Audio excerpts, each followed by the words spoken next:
This is a presentation on flying an emergency RNAV or VNAV approach for VFR pilots. Hi, my name is Jim Ott. I'm 79 years old. I finished building this Kitfox Model 7 at age 69, so I've been flying for 10 years now. I have 1,300 hours on it.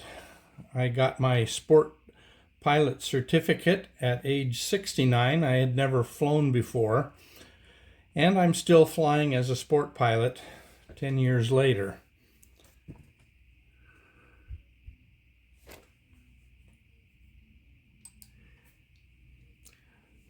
The airplane has in my view anyway, a simple panel layout.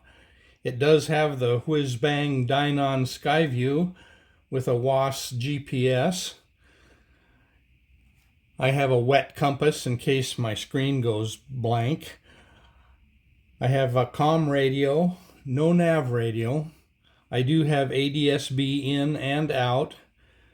I do not have an autopilot, although all I would have to do is install the servos. The Skyview has all the programming and everything for an autopilot already in place, which would make this whole thing easier that we're going to talk about tonight, but no autopilot for now.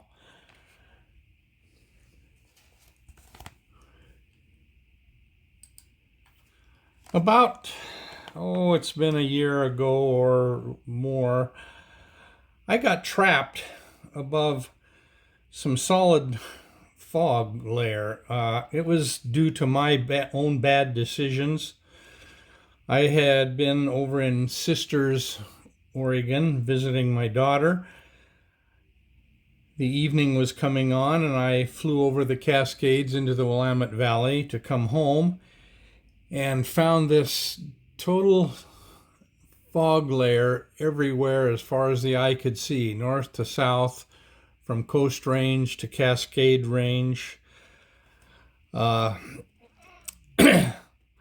had plenty of fuel. I could have gone back to Sisters. I could have gone quite a few other places as far as having enough fuel.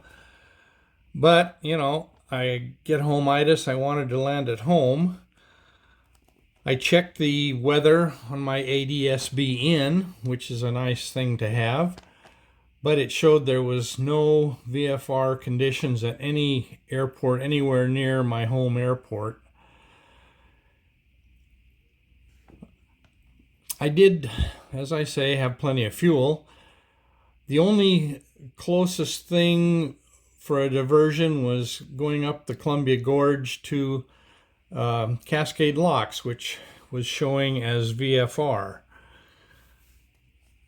So I flew north from the Santiam Pass area, sneaking along the edge of the fog bank where it met the Cascade foothills, so I did have reference to the ground, although it wouldn't have done me any good because it was just forested foothill terrain. But I was hoping maybe by the time I got close to my home airport, which is Country Squire in East Clackamas County, that maybe there would be a hole in the clouds and I could go down and land. Unfortunately, that didn't occur. There was no way to land at home, so I went to Cascade Locks, landed without incident, called my wife. She came and picked me up and brought me home for the night. We went and retrieved the airplane then the next day when the weather was better. But this whole thing made me think about IFR flying. Now, I'm a sport pilot, so I can't be IFR rated. My airplane is not set up for IFR. Even though it's got a pretty capable EFIS, it's not certified for IFR. I would need to install a certified navigator and have a certain amount of redundancy, which I do not have. None of these things are likely to change in the near future because of costs and my age and a limited number of years left to fly. But I began to think about studying and learning the tremendous IFR capability of the Dynon Skyview that was installed in my airplane. Besides, I had kind of become ho-hum, flying around, boring holes in the skies, going to $100 hamburgers and so on. Over 10 years, I had been to every airport in the area many, many times, and I kind of needed something else to keep my interest up anyway. So it was a good thing to do. Everything that I learned how to do, I learned from the user manual for my Dynon Skyview. I didn't have to buy anything else. I did not have to install any other equipment. I did not get another GPS navigator. Everything was self-contained within my airplane. The EFIS, as I said, it had a WAS GPS, which is a very accurate GPS. The government was kind enough to have installed 24 GPS satellites up in the sky to help me out with my GPS navigation. Everything I was learning to do didn't require any help from the ground. I didn't use VORs. I didn't use ILS approaches. I didn't need to talk to a tower. I was all self-contained. It was already there. In fun here, I'm going to poke you steam gauge guys in the eye a little bit. I'm really happy with my EFIS. It's just that one thing in my panel is amazing. It's lighter than a 6-pack of gauges. It's more reliable. It costs roughly the same, but it gives me 100 times more capability and safety. So in this little presentation, I'm going to use my Skyview as my example because that's what I have. But what I'm going to be talking about, the similar capabilities exist like with a Garmin G3X, Advanced Flight Systems, EFIS, I'm sure several others. They will all do the same thing, cost about similar. The button pushing might be slightly different, but I'll venture to say it's probably quite similar to what I'm going to be doing here. Now, you instrument rated guys, cut me some slack because I'm going to be going down to the bare bones basics. Straight in approaches, no IFR clearance, no vectoring from ATC, maybe even no ATC communications, no missed approaches, no holding patterns, no MDAs, no step down approaches. Just get me on the ground safely in case of a dire emergency. Maybe my engine has quit, maybe I've run out of fuel, maybe something has caught fire in my airplane, and I have no choice but to go down through the soup and get on the ground. In other words, this is an emergency. This is not anything legal that I'm doing here. And that's the whole point of this talk.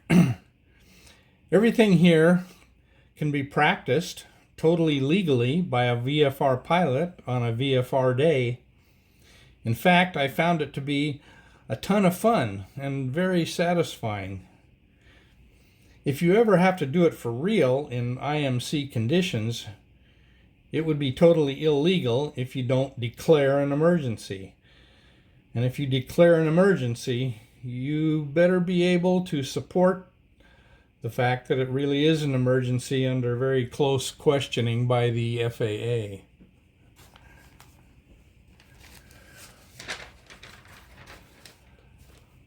I want to emphasize this is only to increase your knowledge and skills and enjoyment, not to become overconfident, not to make bad decisions. As a conscientious VFR pilot, we should never find ourselves needing to do this for real. But we're all human and subject to error, and sometimes mechanical and weather-related things do occur that are out of our control.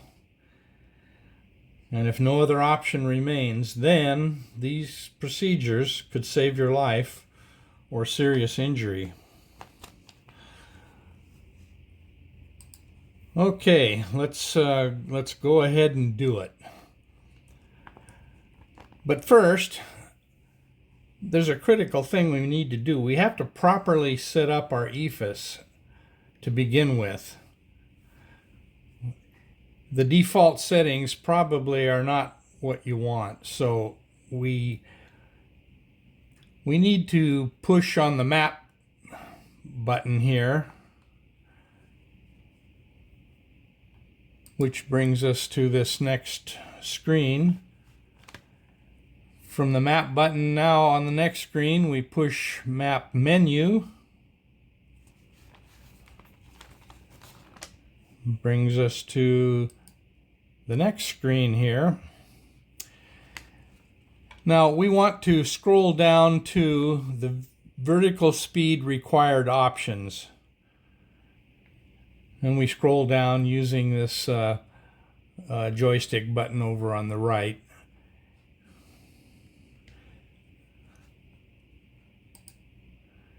Okay, we're down here now. We've highlighted the vertical speed required options. And we push the joystick to the right, where that little arrow says so. And this is our setup screen. This is what we're looking for. This is the aiming point of your approach. And there's two aiming point options here. One of them is just an aiming point to a destination airport. The other is a destination to a runway. We're not going to talk about the destination airport. That's just kind of a, I want to get to Malino and I want to come in my case here, I've set it up 1,000 feet above the ground, which is typically pattern altitude. And I want to do that at 1 statute mile before I get to the airport. And I want to descend on a target angle of 3 degrees, a typical approach angle. So this'll get me into the airport pattern. But that's not what we're really looking at today. What we're looking at today is a precision approach to a particular runway. And on that, I've set it up so that my aiming point is 30 feet above the threshold of the runway. So that's at 0 statute miles above the threshold. In other words, right above the threshold, I want to be 30 feet in the air, and I want to come down at a 3-degree approach angle.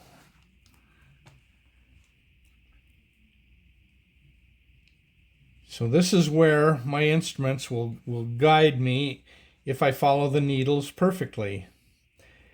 Now, you may want something a little different. Maybe you would like to come down a little closer to the threshold, so you can reset all of these numbers to anything that pleases you. You could come down, maybe you like a steeper approach. You might want to come down at 4-degree approach angle. With my airplane, it's really hard to come down at anything too much steeper than 3 degrees because it's a very light airplane and it has a very good 10-to-1 glide ratio.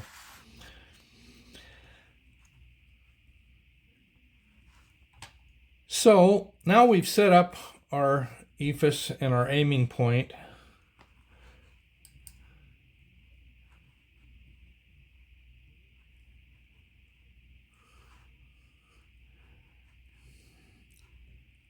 Let's go one more here. Okay, now we're actually in the air now, and we're going to set up and do this exercise at the Milano airport. So I bring up Milano on my screen, and I'm not going to go through this. Anybody with an EFIS knows how to set up a direct to for a particular airport, in this case Milano 4S9. You bring that up on the screen, you punch the direct to button, and what happens next is you get this on your moving map. You get a magenta line from where your airplane is at that particular moment, drawn to the center of the Milano airport here, 4S9. And it shows the runways available and their numbers, runway 14 or runway 32. This little dotted green line is their runway extensions. So we're traveling now to Milano. It's about 15 miles away according to my distance to my waypoint here. And this is the airport we've chosen to do our emergency landing. Let's pretend it's all fogged in and it has no visibility from above. Notice one other thing. Notice this green circle here around my airplane. That's a big safety feature on these EFISs. It's a glide ring which tells me how far I could glide before I hit the ground if my engine were to stop right at that moment. And it takes into account the wind. See, I have a wind vector over here. In this case, it's variable and light, but if there is a wind, it'll tell me how strong the wind is and what direction it's coming from, and even my crosswind component. But the computer inside takes into account and draws this glide ring, and it will be somewhat offset depending upon the wind, if there is any. Now I've set it up also in my EFIS so it knows my airplane, it knows what my glide ratio is, it knows what my best glide speed is, because I've already programmed that in, so it should give me a pretty accurate glide ring. But we don't want to just go to the airport. We want to go to a particular runway. And we've chosen the runway based on the wind, which we can see over here. Or maybe we tune into the ASOS for Milano, ATIS if it's a bigger airport. Whatever way we have available to us, we find out what the preferred runway would be. In this case, I've decided I want to come into runway 32. That's where the wind is favoring for this particular flight. So to set up the precision approach to runway 32, I press the info button, which brings me to this screen. And I scroll over to runway information. This tells me that the Milano runway 1432 is 3,400 feet long. Gives me the traffic pattern directions. Tells me how wide the runway is, and so on. Well, okay, I want runway 32. This little green arrow, we can flip-flop it. Right now it's pointing to runway 14. I don't want runway 14. I can flip-flop that little arrow with my joystick over here by just turning it, and it flops it over, so now it's pointing at runway 32, which is the runway I want. So now I push direct to, and that brings me to this next screen. Now you can see I no longer have a magenta line from my airplane to the airport. I have a magenta line that extends out from the runway 32 out about, it's 5 or 6 miles. And that is my precision approach path.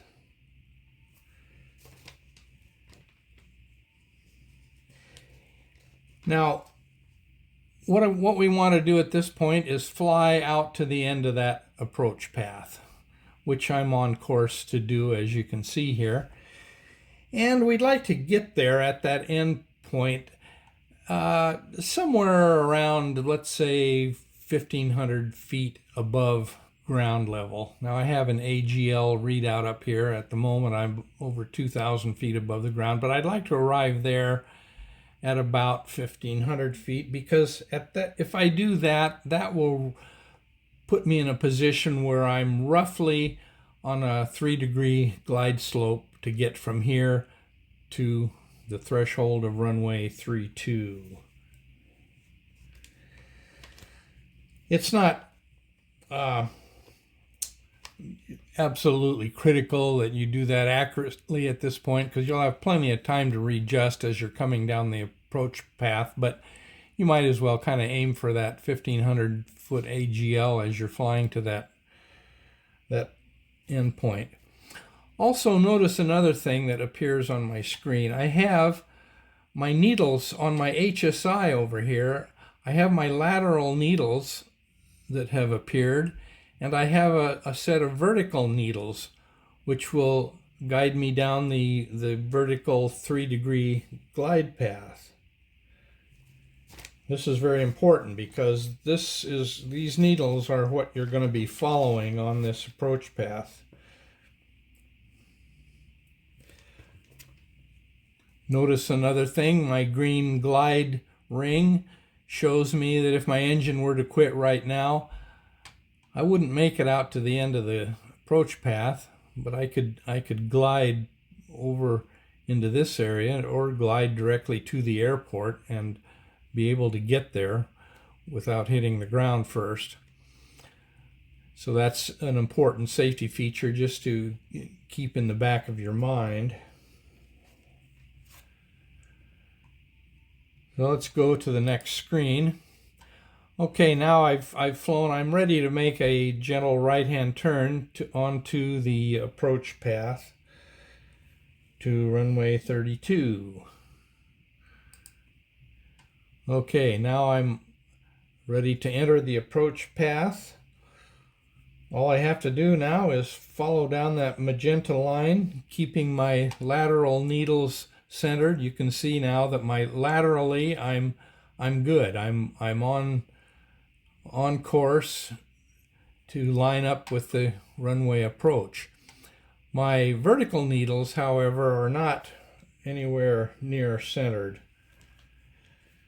They need adjustment to get me onto the 3-degree glide slope. This white bar is me. That's the airplane. The magenta bar is where I want to be. That is the 3-degree glide slope. So what this is showing me is that I'm high. I need to come down. I need to get my airplane down to where it needs to be on the magenta bar.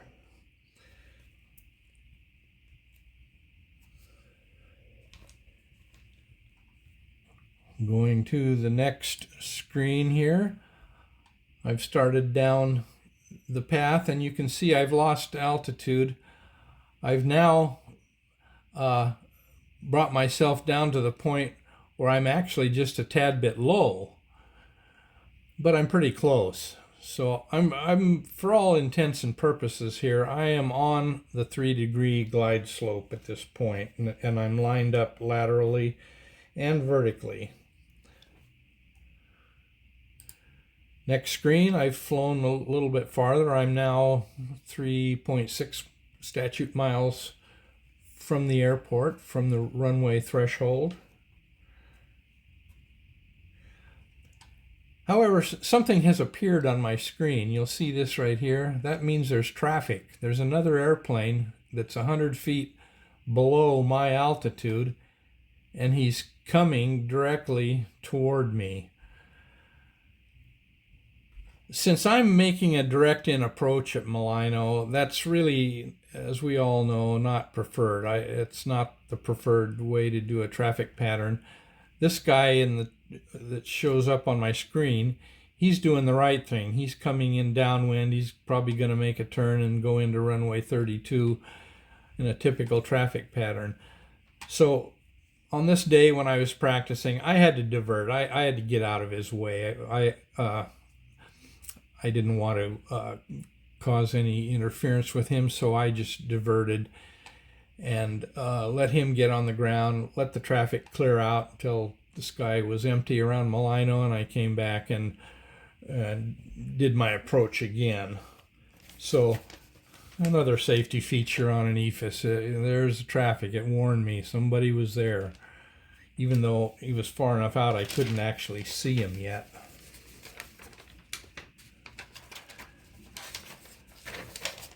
Okay, flying a little farther, the next screen shows we're getting a little closer to the airport. We're still on course laterally. Our needles vertically are we're a little too high. We need to make some adjustment. I need to get my airplane back down to the magenta line. The distraction from the traffic kind of got me off altitude a little bit in this case. It's no big deal. Just correct with the throttle. We're configured for landing. We're coming in at our recommended approach speed. We're behind the power curve. So as we all know, we adjust altitude with power. We adjust speed with pitch. As we get closer to the airport, the needles get more sensitive actually as you get closer, and it gets a little bit tougher to keep them centered because you're coming in down into a funnel basically that gets more and more confined as you get closer to your destination. So here you can see I've kind of screwed up. I'm actually quite a bit low of my 3-degree glide slope. I need to get that back up. And the fact that I'm low, you can see another thing has appeared here. This red terrain that's pretty close to my path is showing me that if I got a little bit to the right, I could crash into the terrain. Now remember, I'm still in fog. We're pretending we're in fog and we can't see it, but my screen is showing me, since over here it's yellow, it means I'm close to the ground, but if I go into the red, I've hit the ground. So very important safety feature to keep in mind if you're going into an airport that you're not familiar with terrain. This is going to help you tremendously. But I'm low, but again, there's no reason to panic. You just correct. So I give it some throttle to get back up to where I need to be on the 3-degree glide slope.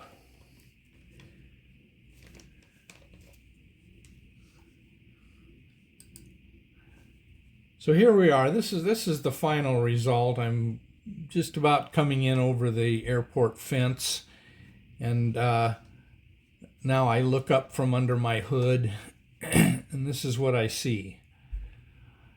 I'm right on. It's, even though I was far from perfect in keeping my needle centered, the fact that I kept readjusting and correcting, it brought me into a fine position for landing. At this point, hopefully, the fog is thin enough that you can start to see what's ahead of you. You could probably fly visually from this point on, but even if you needed to go a little further in the soup before you could see anything, we're right on it.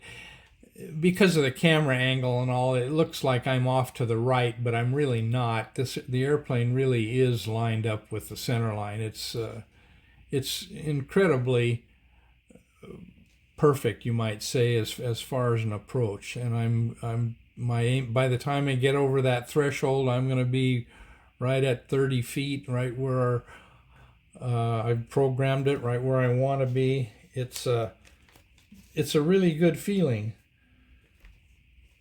I've done this, I've practiced this over and over again, many times, many different airports, and it always comes out this way. I have yet to fly an approach where I look up at the final chance there and see that I'm way off, or even very far off. It's amazing. I think any of us at this point, as long as we could get some visibility before we touch the ground, we could make a landing that we could walk away from. You might thump it down. It might not be your perfect greaser, but it would be a type of landing where you walk away safely, even if your visibility was only 100 feet.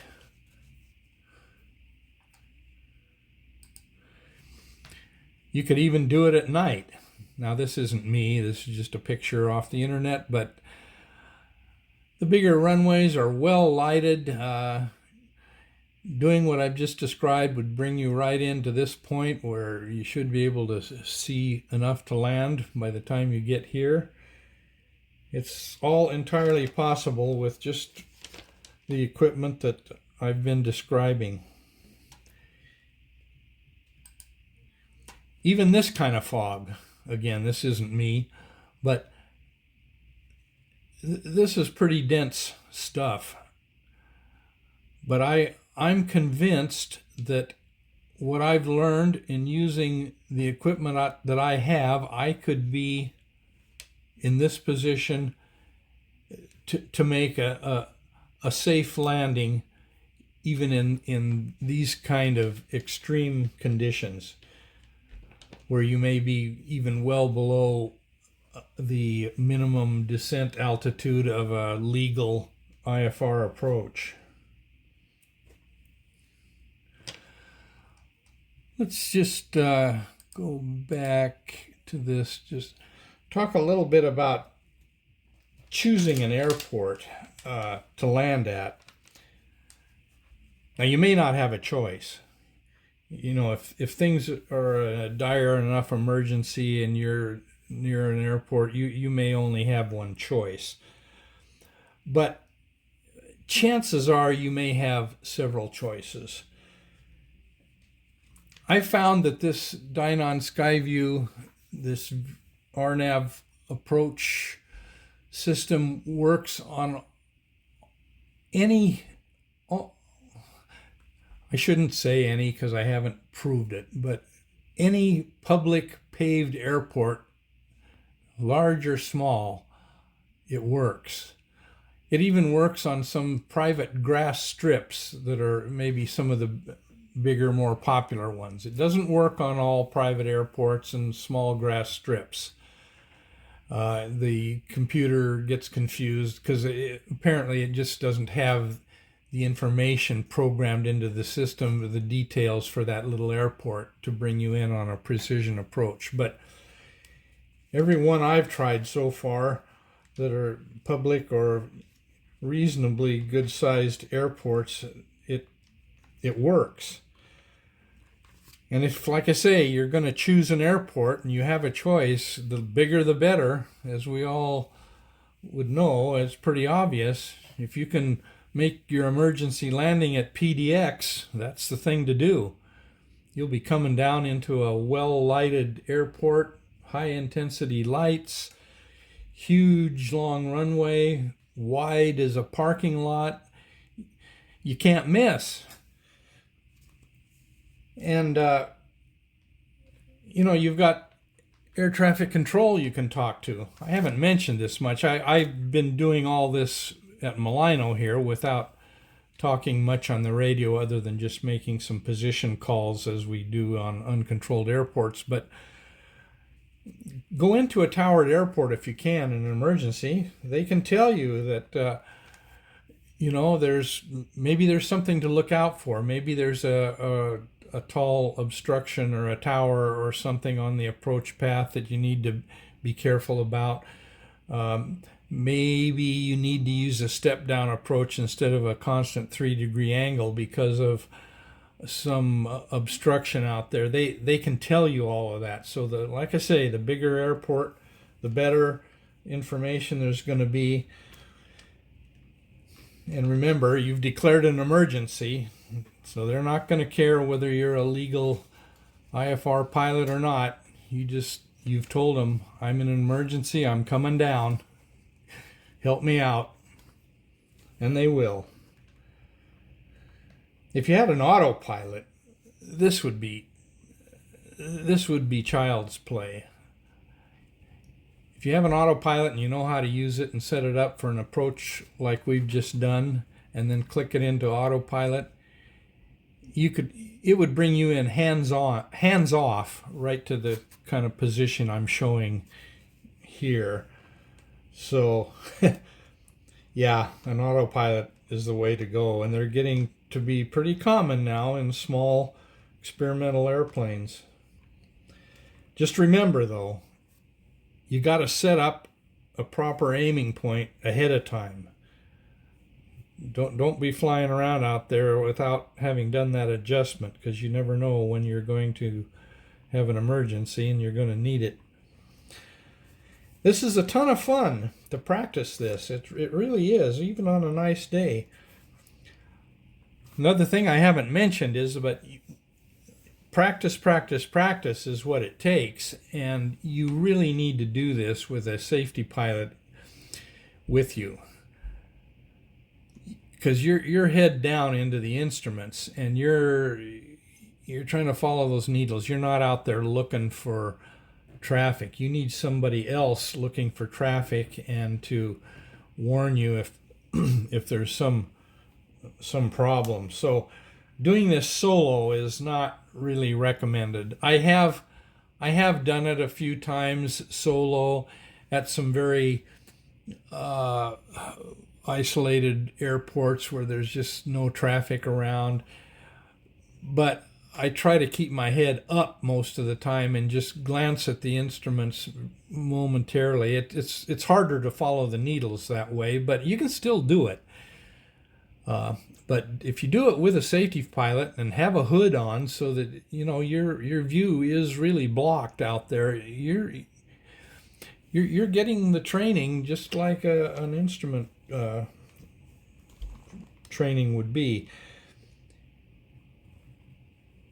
The other thing hasn't been mentioned is the biggest bugaboo to the whole schmear here is if you master all this technical how to use your instruments and getting down, there's still something that can bite you in the butt and kill you, and that is disorientation when you're in actual IMC conditions. That's why I say practice with a full hood on, so that you trust your instruments, you get to know how to ignore the inaccurate messages that your inner ear is telling you. It's imperative that you learn how to follow your instruments and not follow the feelings in your head and in your body, because a person who's not used to it doesn't take more than, I don't know, what do they say, 30 seconds, and you're into an uncontrolled death spiral or something. It's that's the biggest problem, and that's what requires actually the greatest amount of practice in this case. But knowing how to do this is really gives you confidence. It gives you a calmness. It's hard to describe. It's a feeling that, hey, if I really got in trouble, I don't think I would panic. I think I could get through it. I believe I could do the right things and get on the ground and walk away from it. It's really, I really highly recommend it to anyone who's got this kind of equipment in your airplane, but you're not an IFR trained pilot. Because if you're forced to come down through the soup, you might as well do it like this.